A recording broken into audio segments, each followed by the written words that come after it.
Good evening, my fellow Americans. No, sorry. Sorry.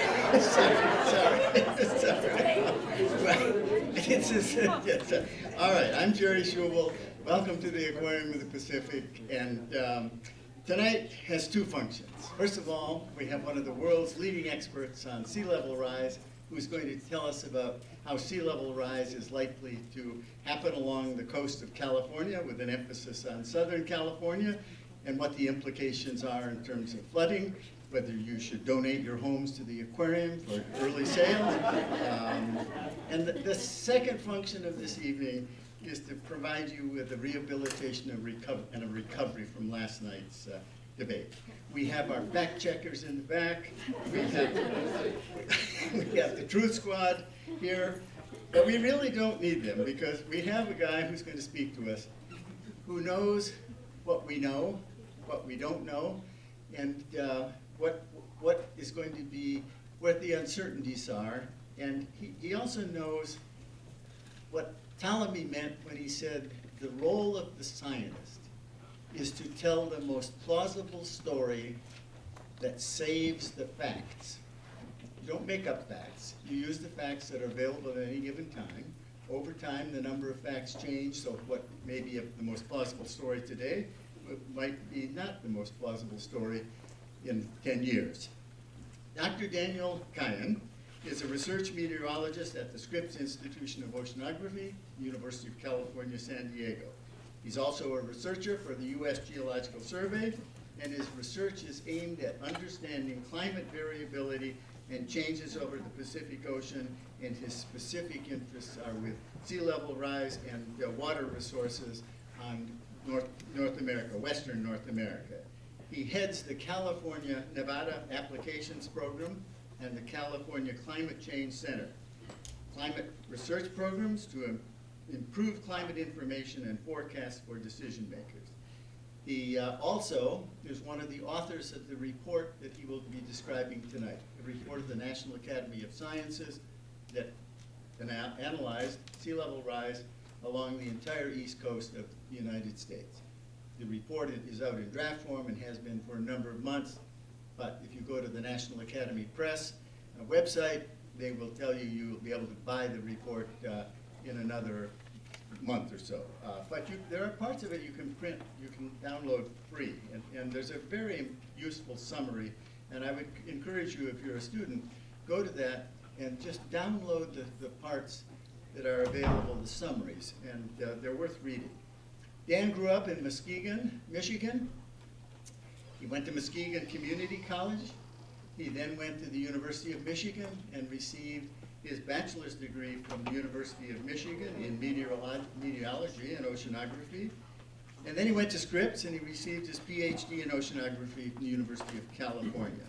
He's been employed at Scripps since 1977 and by the U.S. Geological Survey since 1991. He's one of those rare individuals who not only is an outstanding scholar, scientist, but he takes his science into the policy and the applications arena. Not all people do that because it can be a very mean-spirited, contentious arena, but we're fortunate when we have people like Dan who does it, and also when you can have an outstanding scholar who's willing to come and talk to us in a setting like this. Please join me in welcoming Dr. Daniel.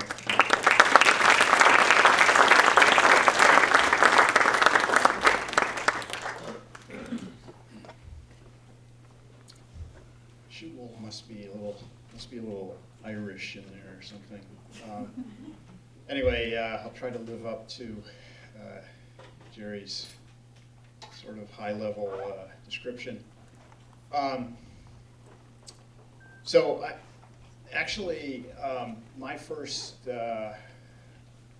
first focus is probably water resources, and it turns out that sea level rise kind of came onto my horizon, not exactly by accident, but it came later, and so I've been coming up to speed on this topic for a couple of decades actually, and it's an interesting arena because literally it seems like there's a new paper just about every week on this this broader topic of sea level rise. And of course it has impacts on many profound impacts, not only regionally but globally, and so there's an enormous amount of attention these days. But as Jerry mentioned, the region here in the West is particularly compelled to look at sea level rise, because we have a number of open coast and actually some of our water resources are really vulnerable to oceanic influences. So I hope to give you a flavor of that tonight. I'm going to try to talk for, I don't know, a little over half an hour maybe, and then if we have some interactions, and if you have questions, I'm certainly open to trying to field those as we go along, but certainly after I get done. So it's a pleasure to be here, and here we go.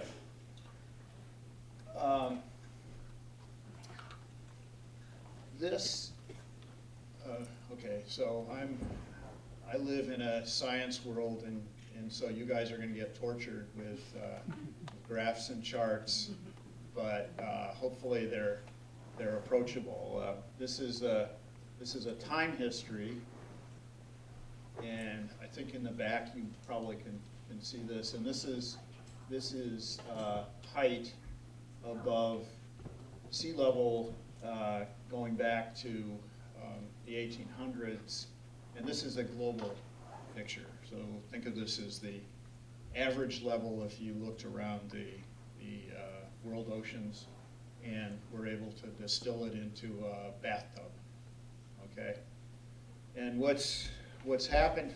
Oops, clicker. What's happened in space of 100 years or so is that we've seen a little over half a foot of rise in water levels, averaged again across the global oceans in the space of a century here. And interestingly, in the last about 18, 19 years, since the satellite era, when it was learned how to deploy high precision altimeters on satellites that could measure the elevation really accurately of the global ocean.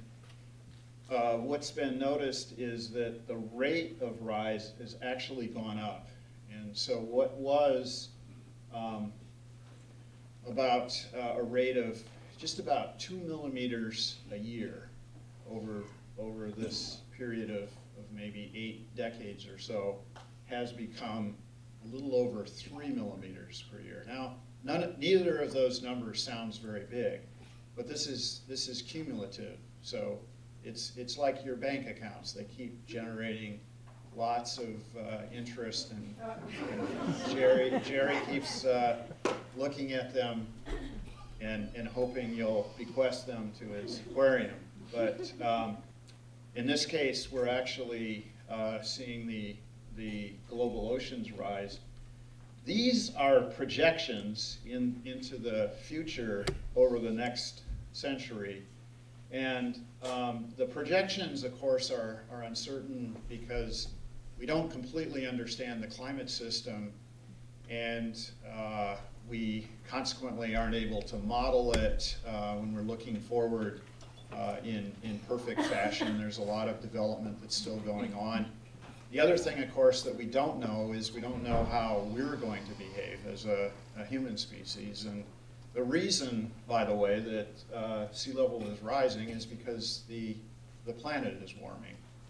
And as the planet warms, oceans expand in their volume, and also we're melting the grounded ice on the planet, the ice that's in glaciers, the ice that's in the big ice sheets in Greenland and Antarctica. And those two factors over time are contributing to sea level rise. It's now reckoned that the melting of ice on the planet has now eclipsed the contribution from just the oceans warming up and expanding thermally. So we think that over the last maybe 6 or 7 years, the estimates are that ice melt accounts for about 60% of this increase in sea level rise over that period. Now, over the next century, it's quite likely that warming is going to accelerate because we're adding more greenhouse gases to the atmosphere. We're burning fossil fuels, that is, fuels carbon that was buried, and that's becoming a gas as combustion takes place. You know, our energy is based on oil and coal and the like.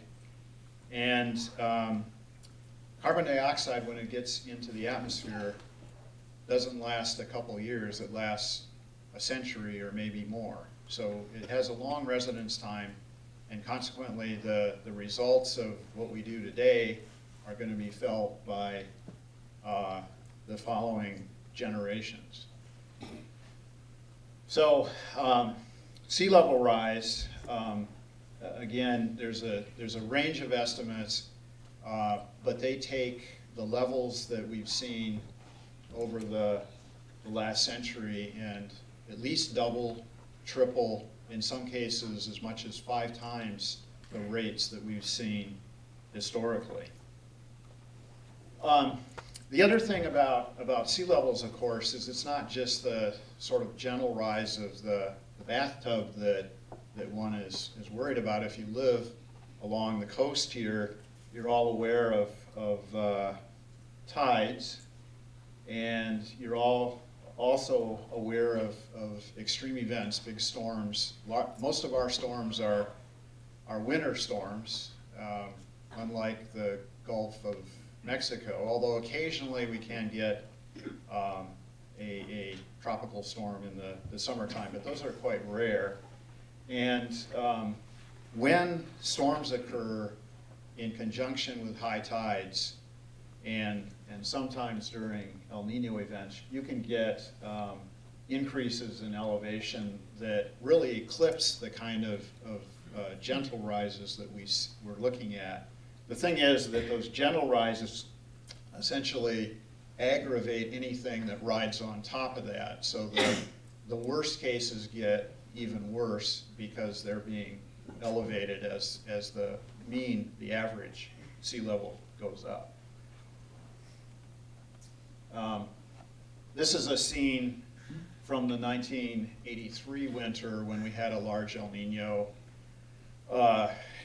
tropical Pacific climate event, one of the largest in the instrumental record, and of course we had really magnificent weather that winter, but of course we had a lot of storm events along the coast. It turned out that a couple of those storms, particularly the late January storm in 1983, occurred nearly on top of a high spring tide.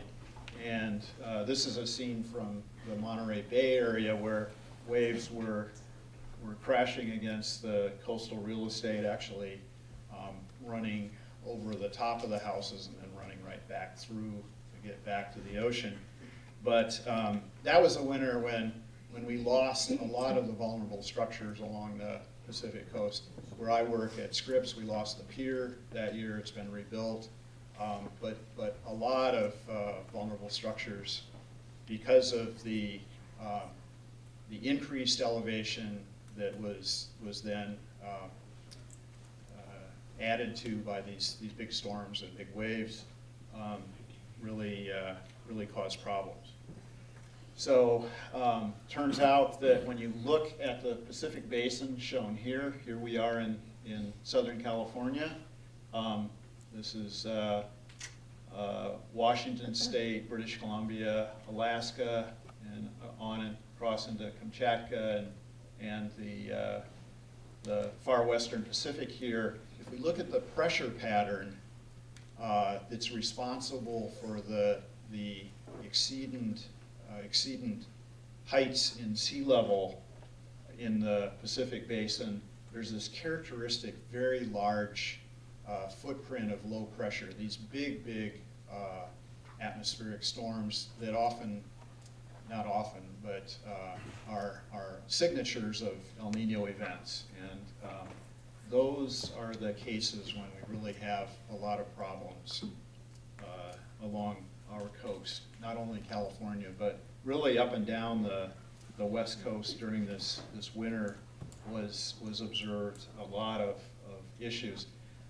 This is a record of the tide, and this one is actually from the San Francisco gauge. I do a lot of work in that area because of the vulnerability of the Bay Delta system and the effects on water supply and so forth. This is the tide gauge at the mouth of San Francisco Bay at Fort Point, and the tide prediction is actually the blue trace here. The actual tide is the red crosses that occur. And what you notice is that, well, the tide prediction was this low, the actual observation was only that low.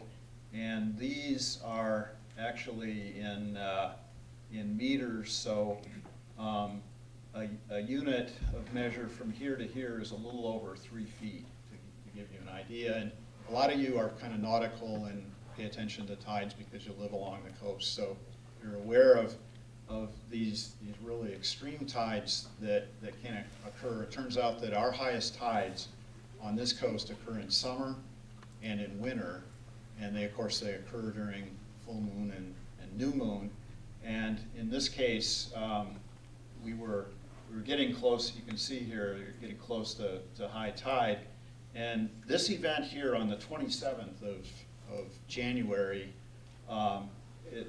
you can see that the actual water level in a stilling gauge, so this is not a wave, this is actually the water level that you can think of averaged over several minutes, was approaching a half a meter. That's 1.5 feet above tide prediction. And then of course on top of that, because of the large storm conditions, you had big waves that occurred. But it turns out that this is the highest sea level mark on record in the modern tide gauge record at that point, and similarly at a lot of tide gauges along the West Coast.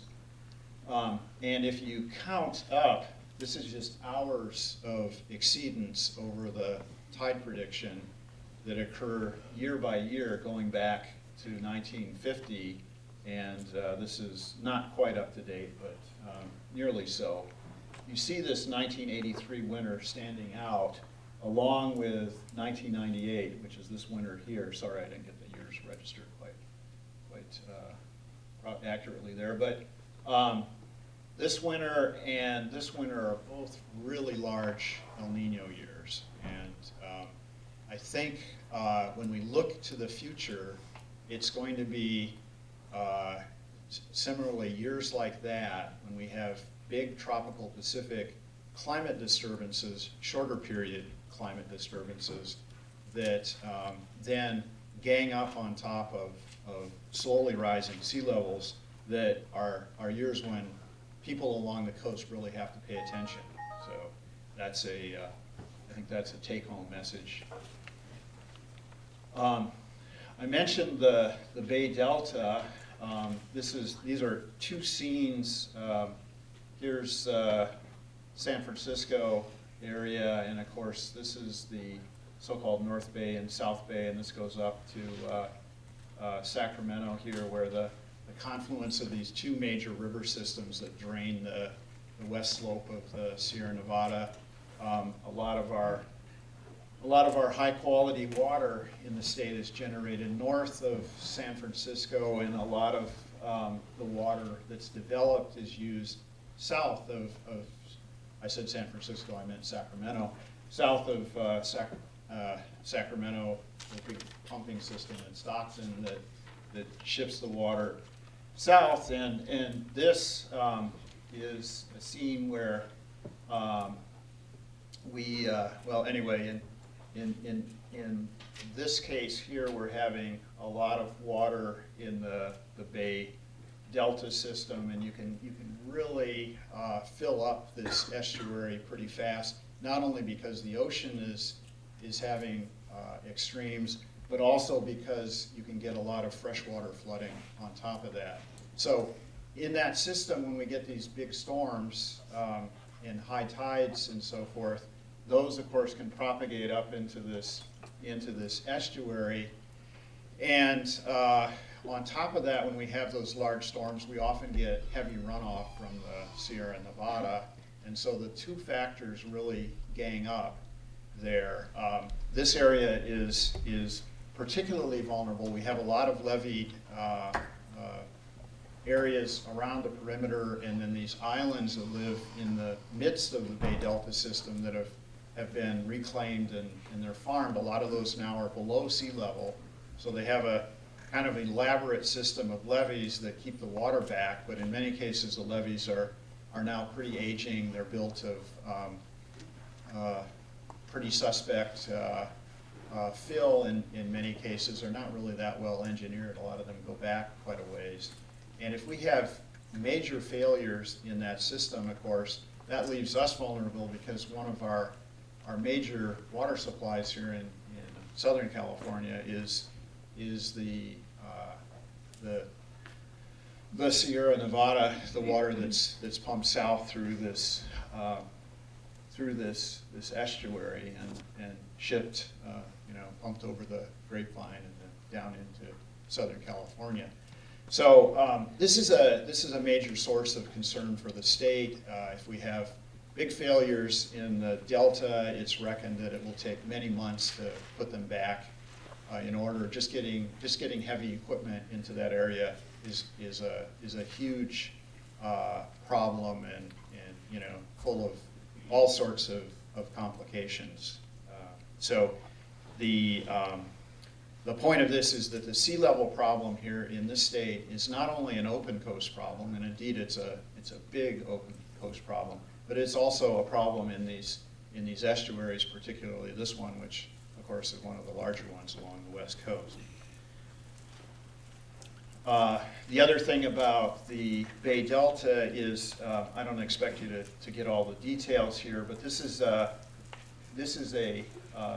topo map that a friend of mine, Ben Brooks, formerly at the University of Hawaii, now at actually in Menlo Park at the USGS, has been surveying the elevation in the Delta, and he uses a radar technique called INSAR to look over a series of images over time in order to get the change in elevation. Well, so this is the Delta, so this is where the San Joaquin River comes in. This is where the Sacramento River comes in, and they go out here through into the North Bay and then out in Sacramento, and a lot of our water is pulled through this series of arteries to go south. But what Ben is finding is that all of this blue area is actually sinking. These are made of peat soils, and the peat is decomposing, it's oxidizing, and it's probably compacting somewhat over time.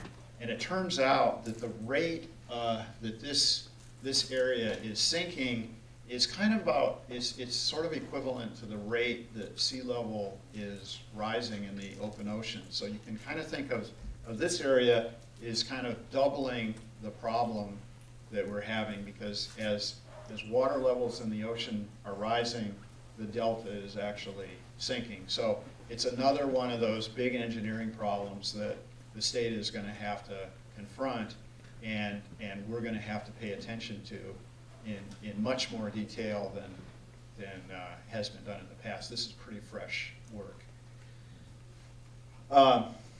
And let's not belabor this. Well, so what about sea level rise here along the west coast of the U.S.? Here we sit, and here's this record that actually goes back now just a little less than 20 years. This is a record that we're able to construct from satellites using the magic of altimeters, using essentially radar techniques to understand how the elevation of the ocean changes over space and over time. So the satellite is orbiting around the Earth, and it's presenting information that's retrieved week after week after week after week. And over this time period, there's been actually a number of satellites that have been sewn together. That's a trick, because you need to make sure that there's fidelity between the first one and the second one, and so forth. But as best that experts can make it, this is the change in sea level from 1993 through 2010, and the rates are shown here. These are in millimeters per year, and to give you an idea, 2 millimeters per year is the global average. So it's somewhere in the green, and your eye, if you sort of average this by eyeball, everything is kind of green.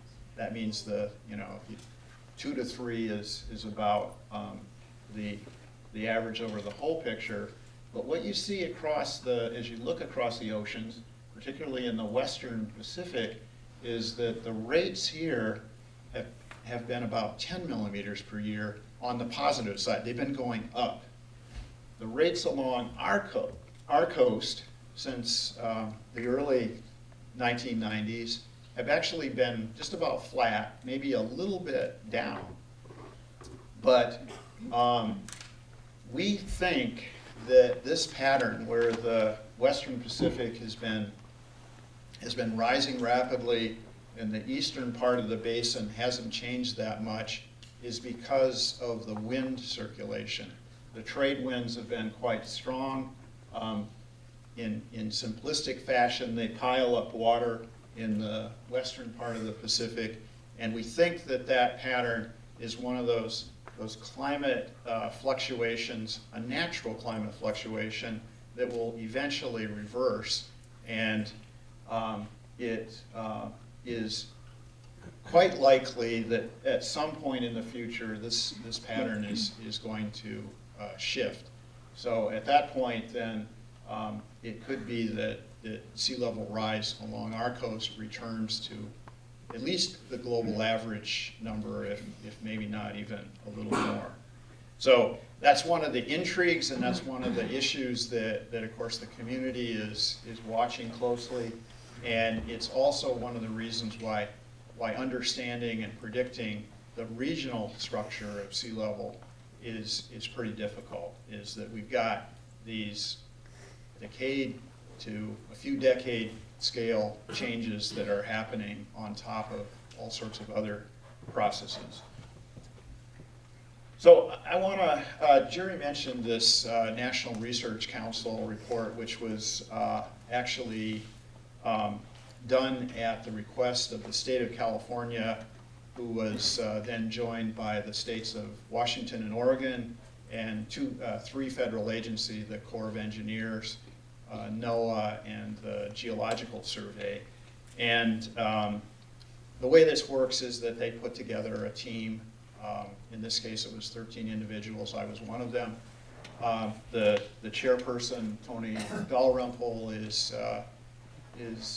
from Johns Hopkins, and he was kind of herding the cats, and we met probably about 5 times over the space of a year and a half to try to organize thoughts, and of course a lot of the work behind the scenes and over the electronic communications fashion. And this last summer, this report came out. As Jerry mentioned, I guess you still can't buy it in bound fashion, but you can download aspects of it from the National Research Council or National Academy of Sciences website. So the experts on this team ranged from people that were climate and regional climate experts like myself, to people that were involved with oceanography, people that were involved in tectonic activity and understanding how the crust changes and so forth, which is important from along the California coast perspective, to people that were interested in ecosystems and the way marshes and landforms respond to sea level rise. So it was a very interesting committee, and I have to say that I learned more than I contributed. So anyway, I'll try to give you just a sort of fly through of the report, and then we can talk. As I mentioned, this was essentially commissioned. The reason for this was actually the Governor Schwarzenegger administration was actually a very enlightened administration in terms of its concern about environmental problems and climate in particular. And a lot of the work that's been done in the state in the last 10 years or so has been because of the proactiveness of that administration and its influence on actually organizing universities and agencies in our region to turn their attention to some California issues. So was that a sign, Jerry, or are you just organizing your glasses? Okay, we have a little code here, and Jerry's has a very subtle hook that he wields. He's a pretty mean guy. So we were asked to look at global sea level rise and also sea level rise along the California region, including potential changes in storminess and something to do with shoreline responses. So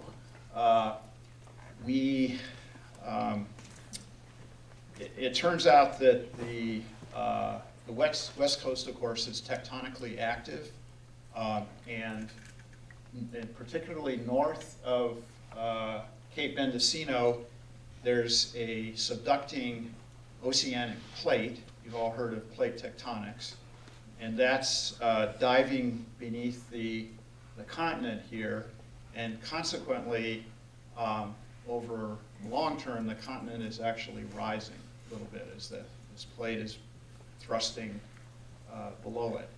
Now, that's not the end of that story, but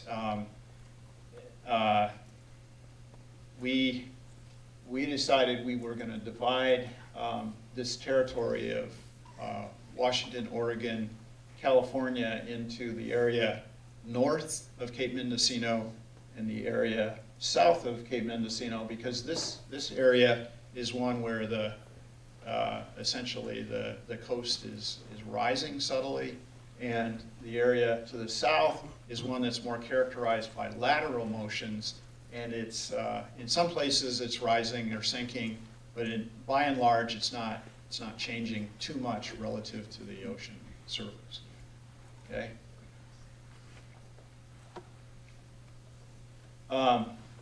We already talked about this a little bit, but the way that the committee approached this problem, we were actually asked to look at potential sea level rise in 3 different time horizons: 2030, 2050, and 2100. So early, mid, and late 21st century.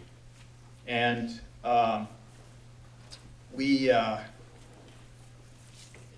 it turns out that if you follow the sea level rise literature and the studies thereof, there's a couple different methodologies that have been used to estimate sea level rise going forward. One of them is kind of simplistic. What it does is it takes kind of a broad scale climate measure that in many cases happens to be the globally average surface temperature.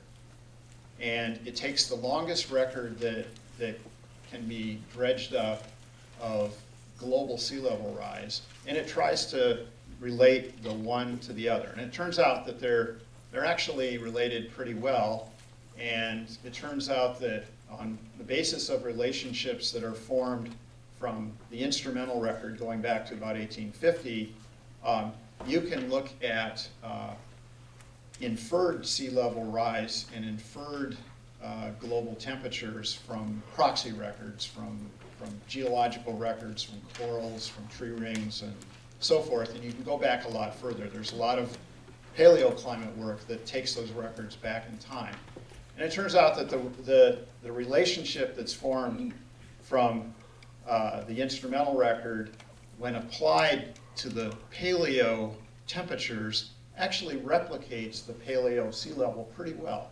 So it's a confirmation that that this relationship, which is called the semi-empirical relationship, where you just take essentially one variable, global temperature, and relate it to sea level rise, works pretty good. And of course, the sense of that relationship is such that as temperature increases, the rate of change of sea level rise is positive. That is, you warm the Earth and sea level gets larger, and we understand that from the two primary mechanisms that we mentioned before. You warm the oceans, they expand thermally. You warm the planet, and it melts some of its grounded ice, and it leaks it drains into the ocean. So makes sense, and so forth. The problem with that methodology is that as we move forward in time, essentially into a new climate state, we are moving rapidly into a changed climate on Earth. And you've seen these pictures of the so-called hockey stick, where global temperature has risen remarkably after being stable for hundreds of years through the so-called Holocene period, and now we're in what some people call the Anthropocene, the period in which humans are altering the climate. And again, the issue with applying the relationships that we derive from the instrumental period into the future is that the climate is becoming a different state, and the mechanisms of change of particularly the ice-bound water that's going to melt and in some cases slump into the oceans may not be captured really well from what we've seen over the last 100 years. We just haven't seen big parts of the West Antarctic ice sheet break off and go into the Southern Ocean and so forth. So there are changes afoot that make us a little bit wary out of using crude statistical measures that are derived from today's climate. So the approach that the committee chose to make, which also has its foibles and all sorts of problems, was to try to take each of the components of sea level rise globally and regionally and estimate them individually based on various physical principles and best known observations and so forth, and projecting them forward. So that's the approach that was taken. The interesting thing is that when all was said and done, when we derive the answers, is that the two different forms of estimates, very different ways of deriving the same kind of thing. And some of you I know are involved in finance, and I'm sure you follow the markets, and different pundits have different ways of, some are fundamentalist and some are whatever. But in this case, the two methodologies ended up at about the same approximate answer. Not exactly the same, but similar. And that gives you some confidence that we may be on the right track. So the the kinds of things we were looking at as far as sea level rise, again, were the kind of changes that were mentioned before: ice melting, density changes, that is thermal expansion of the oceans. But along the coast, we're talking about changes in the level of continents as the ice on the continent is being removed. So we have what's called glacial isostatic adjustment. And there are areas of the northern hemisphere, the far northern hemisphere, such as Scandinavia, that are rapidly unloading from ice being taken off from glacial ice that are rising quite rapidly. So they don't have a sea level rise problem in Scandinavia. They're losing their shorelines real rapidly. But that's because of this so-called GIA issue. And then, of course, there's a lot of tectonics that are involved, and I mentioned the subducting plate and so forth. And we have a lot of local issues here along the California coast that in many cases you'll know better than I here in the Long Beach area. And in some cases we have real local stuff as groundwater is being extracted or oil is being pumped and all that sort of thing. So to cut to the chase, here's a picture of what the committee came up with, and this is a little complicated, but it's not that complicated.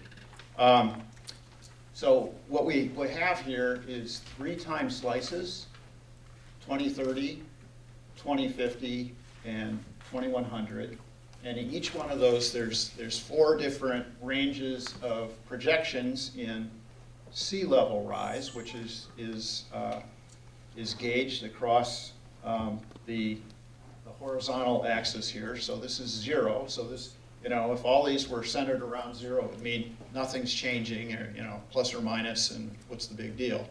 But as you notice, early part of the century, we're getting some, let's call it about 15 to 20 centimeters. Middle century, we're creeping up, and end of century, we're over here towards a meter. Now, what are the 4 different ranges? Well, one is the northern part of the west coast, that is from Cape Mendocino northward. This orange one is the area south of there, so that's essentially the California coast, and we could put ourselves in that basket. This is the committee's global sea level rise estimate, and these dots are kind of the central value. So if you really twisted our arm and you said, we need one value, we don't want this range, I need a number. I'm Admiral so-and-so, and I need a number because we're going to invade tomorrow, or whatever we're going to do. And so that would be, I guess that would be our number, is that black dot there. But you're all sworn to secrecy that I said that. This is actually the range that's projected by this other method that I mentioned, this so-called semi-empirical method. In this case, goes back to 2 Germans, Vermeer and Ramsdorff, who introduced this. And actually, this methodology is presently the range that's used by the state of California in their guidance for sea level rise. They call it the interim guidance because they've been waiting for this National Research Council study to perhaps correct that. And the interesting thing is that the old estimates are a little larger, at least at the top end, than particularly in the middle and the end of century, than what the committee derived. But they're not that different. They're both increasing remarkably. If we get a meter of sea level rise along this coast, there's going to be a lot of challenges, not only to the structures and infrastructure, but also to ecosystems. This is 5 times the rate of historical sea level rise. So if you're a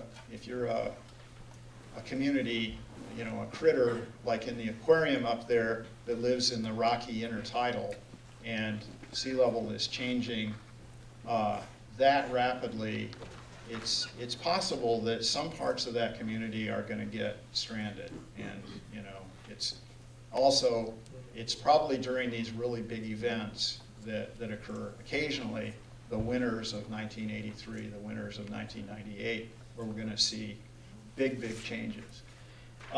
What else should we note about this picture? Well, the other thing we note, of course, is that the width of the estimates, the range of possibilities, if you like, in the learned committee's opinion, get wider as we get farther out in time.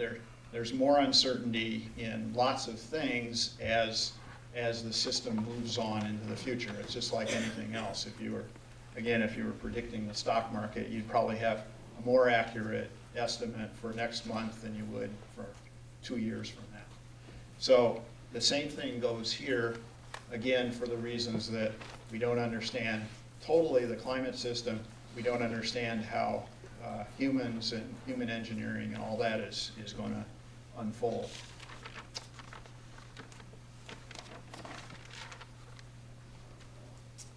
So I just talked about the uncertainties. That's reiterated here, and we can skip by that. So this is pretty important, and this is one estimate that actually our group made on the basis of the projected sea level that in this case the committee reckoned. This was this projected sea level here. You can see it goes up to about 3 feet, just under a meter, over the time period of the next century. And then these blue bars are the number of hours in excess of a pretty high level historically. And that, in this case, that high level is the level that over the 30 years from today back 30 years ago was exceeded only 1 hour out of every 14 months. Turns out that that's the 99.9 percentile of hourly sea level. So anyway, it turns out that only happens on average about once every 14 months historically. But as you note, as sea level rise increases, the number of hours that level, and you can think of that level as a seawall, or you can think of it as somewhere at the bottom of a structure or something like that, and you want to know how often you get inundated or how often you get overtopped. So what you see is this cascade.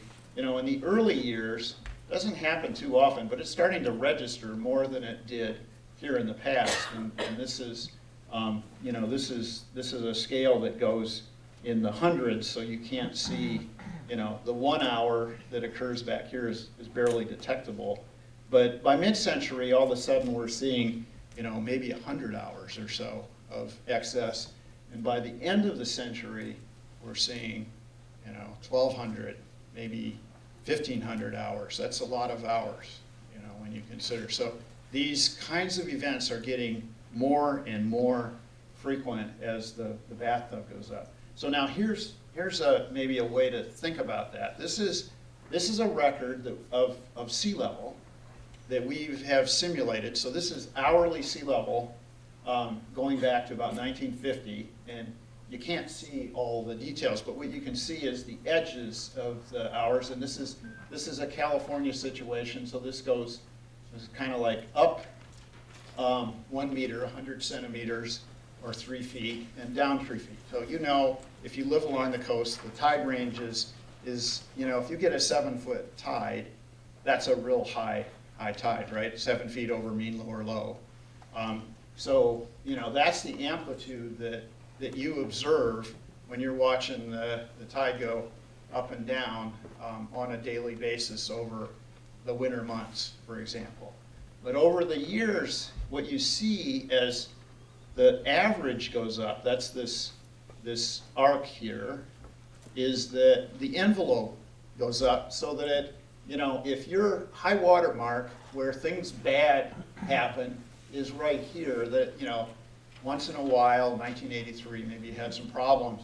But if you draw that line straight across here and you start looking in the middle of the century, you're seeing that happen every year. You know, because the average sea level is going up. It's not because the storms got bigger or anything like that. We have storms in here. We have tides and, you know, we have El Niños and all that sort of thing in this projection. But largely it's just because the mean is going up and the number of excesses that occur are just happening more and more often. Because, you know, it's just being burdened by this average level that, you know, is inexorably getting higher. And of course, we have, you know, consequently we have problems along the coast here. And, you know, there's a question of, you know, if you're talking about wetlands, and some of the community is concerned about wetlands, the Back Bay in Newport, and, you know, in the case of the Bay Delta, there's a lot of actually reclamation issues where they're trying to restore areas that were disturbed, and now they're trying to resuscitate them and so forth. And the question is, can they keep up with sea level rise? Can the amount of accretion in those marshes keep up with the water level that's rising? You know, that means that sedimentation and growth of vegetation has to equal, you know, 3 millimeters per year, 5 millimeters per year, 10 millimeters per year by the end of the century. And it's likely that by the middle part of the century, the wetlands are going to start losing that battle. But, you know, who knows? But that's kind of an estimation that the committee made. And another thing that there was some attention to was the rate of cliff retreat. You know, a lot of Southern California, there's a lot of real estate that's sitting, you know, perched above the ocean, well above the ocean. So, you know, waves and sea level is down here and houses are up here, but, you know, there's a cliff. And turned out that in '83 we lost many tens of feet in certain areas along the coast, Carlsbad, and you know, areas in our neck of the woods in San Diego County, and I'm sure there were examples in Orange and in Los Angeles County as well. It could be that that cliffs could retreat by 30 meters. 30 meters is 100 feet, so that's, you know, you can figure that in terms of like a city block or something like that. That's, you know, that's getting to be fairly significant. So there is a number of compounding problems that could occur as water levels rise. So in conclusion, it looks like by the end of the century that again, there's great uncertainty, but the community is moving towards this number of about 1 meter, that is about 3 feet of sea level rise over the levels that we've seen in the year 2000 by 2100. That's a lot of sea level rise relative to historical rates. Of course, sea level rise is going to cause problems. Along our coast, those problems are going to be really magnified when there's big storms. There's wetlands. Hopefully they can keep up with sea level rise at least for a while, and that will help to mitigate problems. And you've heard stories about the Gulf Coast, about how important those marshlands are in kind of absorbing some of the energy of storm-caused surges. And the same thing goes in many ways here. The final thing that I haven't mentioned is, and this doesn't come in the category of global change, but as part of our tectonics, is the fact that when you look along this this plate here to the north of Mendocino, it turns out that there has been a sequence of big catastrophic earthquakes that have occurred there, similar to what we saw in Japan a year or so ago. And the evidence for those earthquakes is a series of drowned coastlines. So this is evidence that sea level has changed by a meter, perhaps 2 meters, essentially instantaneously. And that's happened at an average of 200 to 700 years. And there's about 20 of those sequences when people have looked at cores along this stretch of the north coast. So this Cascadia plate, it turns out that, well, over the long term, it's kind of lifting the coastline up. Every once in a while, there's this rapid slip, and the way the coast works in that case is that the coast actually hinges, and when it slips, it turns out that the offshore area kind of tilts upward, and the coastal area actually takes a down thrust. And consequently, you get this, you get a big inundation. And of course, when those events occur, there would likely be tidal waves. It turns out that the last big event in 1700 was recorded very accurately by Japanese observers, and people went back to the Japanese record, and they have pinpointed almost to the hour when the 1700 quake occurred in that event. So now it's been, well, it's been about 500 years since one of those has happened. So this is a problem that, of course, is unpredictable, but it's one that appears to be periodic. It appears to be part of our essentially geological climate, and you know, it's just one of those factors that eventually is probably going to confront this area, and there's going to be, you know, in the worst of cases, it could be a big problem in a short amount of time. So, thank you.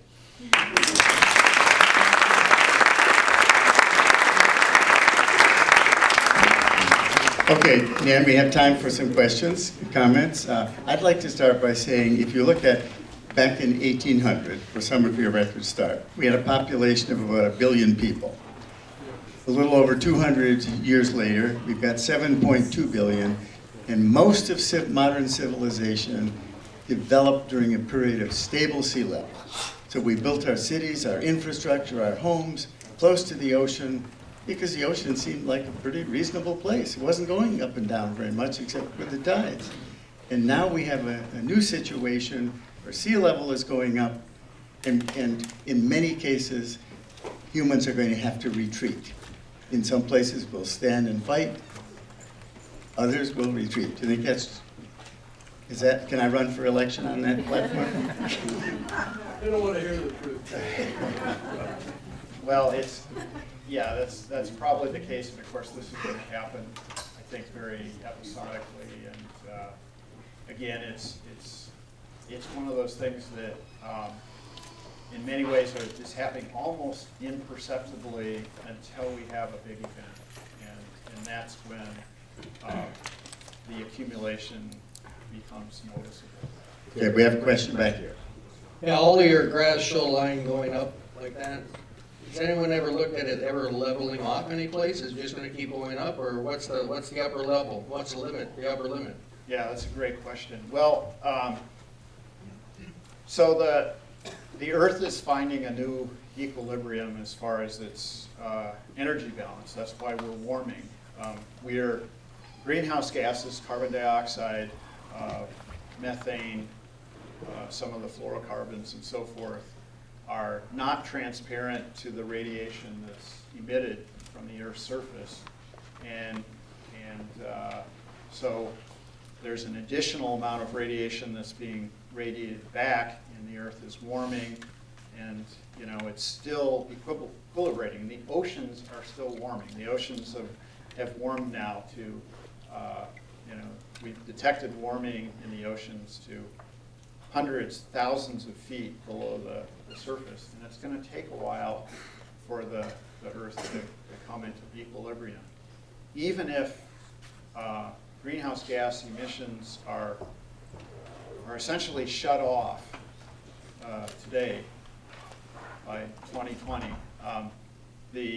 we are still committed to more warming. More warming means more melting, means more thermal energy is being absorbed and more expansion of the oceans.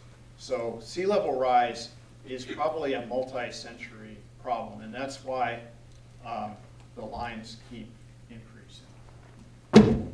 And if Greenland were to go and the West and Antarctic, how many tens of meters might that be? It's estimated that there's about 70 meters of water in the sum of, most of it is in, West Antarctica.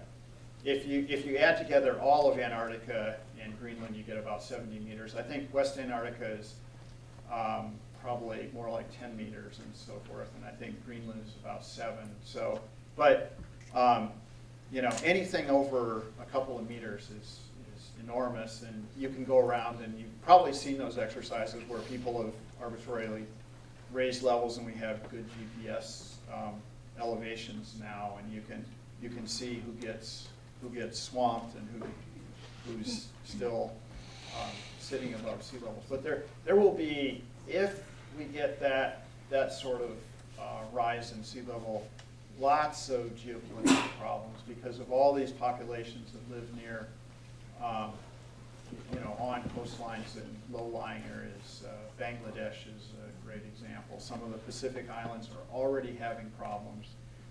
Some of our territory in the United States, Manhattan, lots of Florida, of course, is pretty low. Parts of the California coast. I mentioned the Bay Delta. There's lots of that area that's actually below sea level right now, and is diked off, but precariously, and it's not only vulnerable to the storms and sea level rise, it's also vulnerable to seismic issues. We have another one back here. Yeah. In the calculations of sea level rise, have they taken into account the methane being released or projected to be released from Antarctica and permafrost? Has that been taken into consideration? Climate models actually have multiple emission sources that are used to drive them in these, you know, there's a set of assumptions that are used in making these projections. There are some of these feedbacks that you're mentioning, and one is this essentially the leaking back into the atmosphere of methane that's stored. A lot of it is in these permafrost type soils, and I think that partly that's accounted for, but I also think that there's probably room for some surprises. So this is this is unfolding, and there's a lot of new modeling that's on its way, and every 4 or 5 years there's a new international assessment, the IPCC, and we're now working towards the 5th IPCC assessment. 5 years hence there'll be another one, there'll be better models and so forth. So this is an evolving sort of platform in science. And for those of you who don't remember your chemistry, each molecule of methane is about, what, 24 times more powerful than the molecule of CO2? Yeah, fortunately the concentrations are not nearly as Right, great. the concentrations are lower. I was hoping you could go back to the graph showing the sea level trends across the planet. There was one little spot off of Paraguay or Uruguay that seemed to be sort of out of place. I was wondering if there was any. The Falklands? I was wondering if you had any thing to add about what was happening unique in that area? I think you're getting beyond my depth, Oh. and I don't know if you own property there, but yeah, there's a lot of filigree here, and I actually I don't know what the nature of features like that, so I'm going to have to plead ignorance. I'm sorry. My question is, with the speed that the coastline is going to be gobbling up land, is it possible that we may actually get more wetland? As the ocean, estuaries and wetland, as people kind of retreat and maybe create a buffer zone?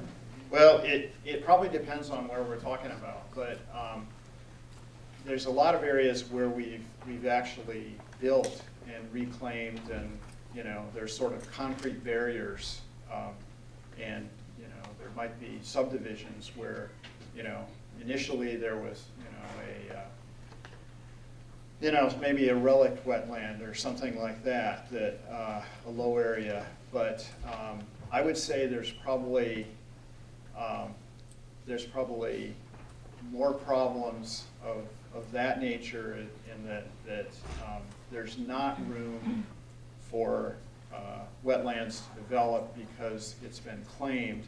And of course, there's probably going to be some hard decisions that will have to be made, that involve not only individual choices but institutional choices of agencies like FEMA. Are they going to, are we going to redraw flood maps, and are people going to get insurance and so forth? So there's all those things at play. A lot of those things, of course, have they don't happen instantaneously, and they take quite a while to work out. So it's going to challenge our collective institutions to make that work. Did you look at all at the wetlands that are being created in San Francisco Bay? Well, I personally, that's not my area, but I work with people that do, and there's numbers, and the number of reclamation area is gosh, I don't know, probably thousands of acres and so forth. But if you look at that on kind of a geological, not even a geological, but a historical scale, the amount that we have taken away has vastly outnumbered the amount that we're trying to restore. No, that's true. San Francisco Bay is one of the few sediment-starved estuaries, though, which complicates it. Yeah. And with sea level rise, I think the state acquired, spent about $100 million acquiring some of the old salt ponds and converting them into wetlands. And there's great concern as to whether or not that was a very good investment. My question is about the global sea level trends, and that is the global meteorological model is useful to see if the predictions from them of sea level changes match with the observation. I'm thinking of things like pressure changes that can be seen in global meteorological models, and perhaps the wind fluxes and so on at the surface. Yeah, the model-based, we call them reanalyses, in going, looking back retrospectively, are actually used to interpret the patterns that we see spatially and also in their time varying aspects.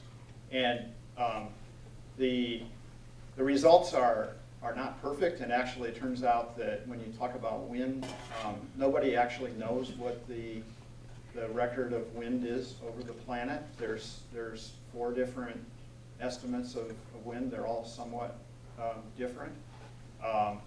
But to first approximation, they give us a lot of insight into these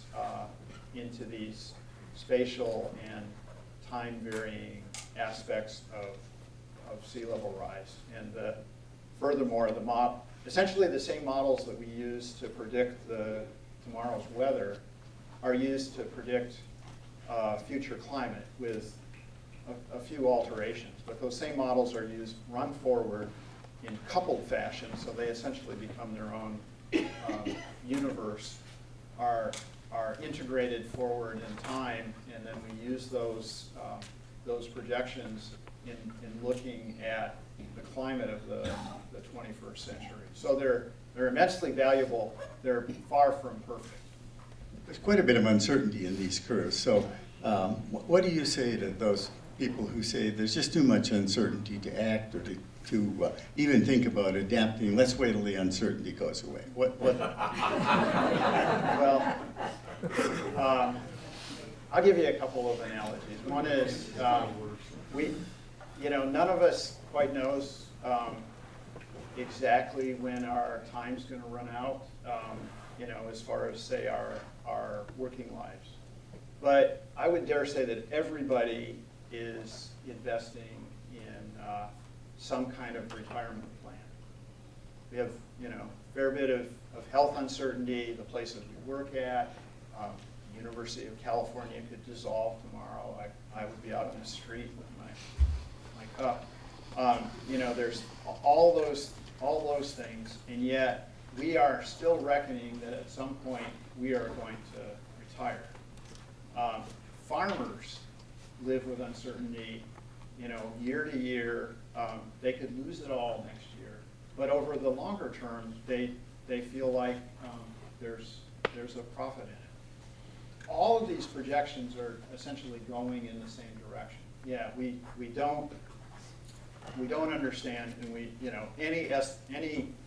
any of those particular dots that I give you, of course, are going to be wrong, but they're all drifting in the same direction, and so I think you have to make your own calculus about whether the risk of making a decision under a given level of uncertainty, and it depends on what decision you're making, whether it's a picnic 2 years from now on January 22nd, or whether it's having picnics in January over the next 10 years.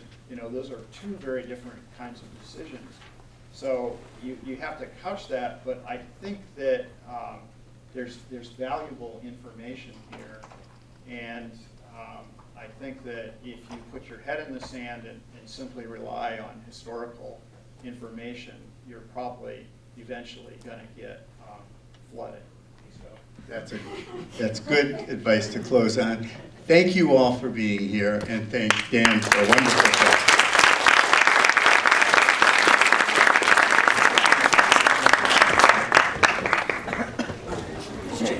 This is Pajama Jam. How's that skate route going for you, Chris? Oh, I'm so tired. Hey. 701.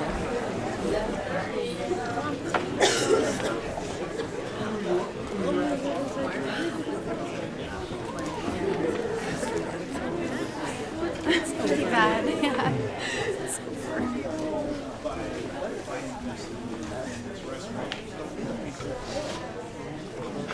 This.